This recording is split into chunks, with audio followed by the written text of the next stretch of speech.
Так. Шутки шутками, а я дерусь мощно. Меня зовут Саша, короче, я из Приднестровья. Для тех, кто не знает, что такое Приднестровье, это страна, где самые большие драконы. Я вообще про Приднестровье могу говорить что угодно. Вы все равно 90% не ебет, что это такое. Я там учился, короче, на юридическом факультете.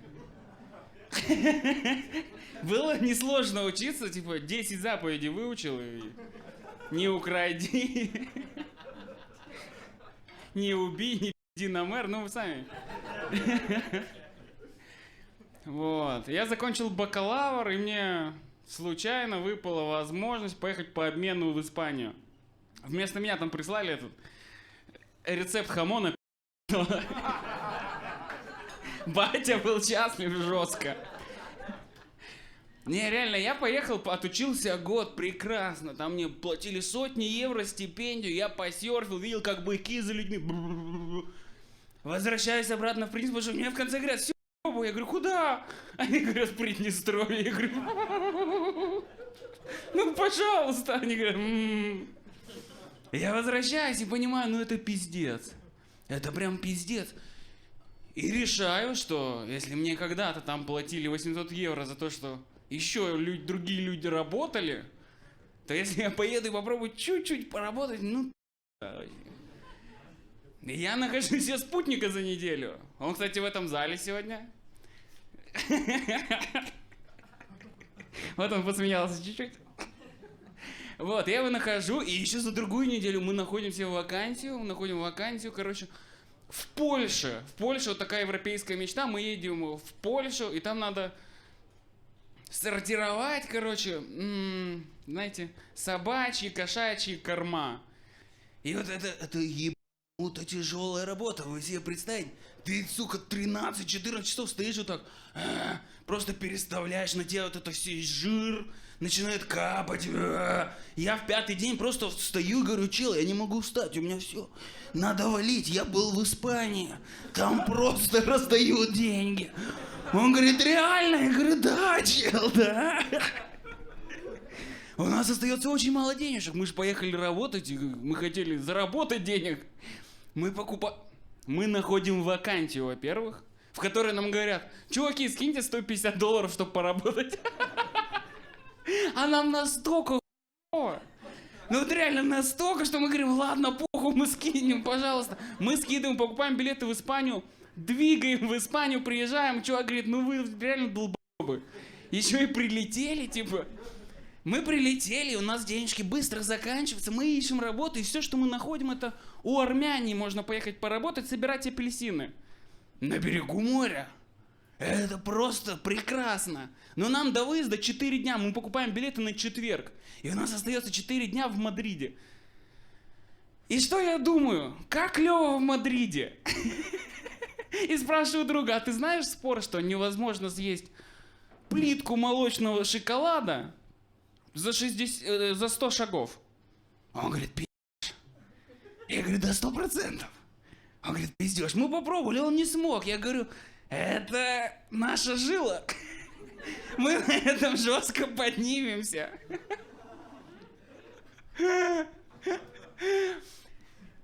Я распечатываю гигантский плакат, вот так из А4 склеиваю, ламинирую, все. Я думаю, ну я все придумал. Наверное, друг встанет. Мы идем на площадь. Я спрашиваю, чел, а чё, кто там? Он говорит, я думал, ты так инициативно все замутил. Наверное, ты. Я говорю, не, я очень стесняюсь. Он говорит, я тоже. Мы выходим на площадь ровно в четверг, это получилось, когда у нас автобус в 3 часа дня. Мы в 12, и я думаю, если мы заработаем хотя бы 10 евро, мы остаемся. Но мы вышли на площадь, и за, сука, 3 часа ни разу не Мы один раз так на 5 минут разложили этот плакат гигантский, типа, вы не сможете пройти за 100 шагов. Если что, мы вам даем 100 евро, попытка 10 евро. 2 старичков подходят, так смотрят. И все, и нам стало жутко стыдно, и мы пошли на свой автобус. Мы приезжаем, у нас забирают последние деньги за жилье. Армяне проводят нас, укладывают в одну кроватку в проходной комнате. В квартире, в которой живет 2 грузина, 2 украинца, и вот мы 2 чела из Приднестровья. Это получается у нас уже хороший анекдот. И мы начинаем куда-то двигаться. Каждое утро в 5 утра мы просыпаемся, хуярим на апельсиновые поля, мандариновые, хурма, чурчхела, вот все. Ну, чурчхела это уже в Грузии, но каждый день мы пиздошим, и нам обещают, нам будут платить каждый день. А наш работодатель, армянин ОМОН, привозит нас на поле и уезжает играть в казино. Как я понимаю, на наши денежки. И приезжает бухой нахуй обратно и увозит нас опять на машине. С гор, блядь. И мы вот так работаем, и у нас потихонечку закончились все денежки. В какой-то момент оказывается, что и квартира, блядь, в которой мы живем, ворованная нахуй. Потому что один раз вечером к нам приходит просто злой испанец. Сначала открывает мой друг дверь, он вот так сигареты стоит, так, эй, алло, что-то ему говорит. Выхожу я, а он уже, блядь, поспокойнее. Выходят 2 ебанутых грузина гигантских, он вообще испуганный, а украинцы вообще качки, блядь, просто. И он такой, блядь, ладно, извините, скорее всего, я был неправ, и уходит. В какой-то день, через пару дней приходит бабка, и остался мой друг, потому что он приболел. И приходит бабка и начинает просто плакать. Мы говорим своему этому хохломону, говорим, там бабка плачет. Он говорит, похуй, сегодня съедем. И мы съехали еще в лучшую квартиру с видом на море. Но туда никто не приходил. Это один аспект. Но нам еще ни разу не заплатили. Уже прошло 1,5 месяца.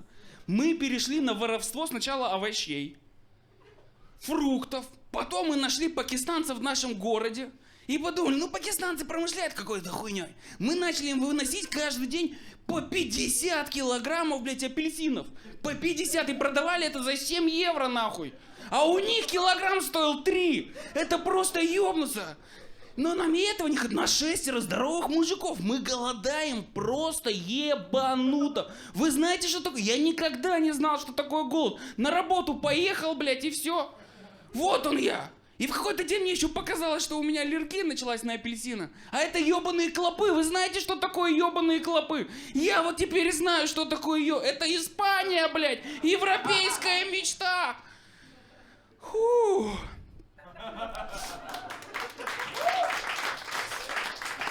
Мы максимально голодны, максимально. И в какой-то день наши напарницы из другой квартиры говорят, короче, есть такая темка, чуваки.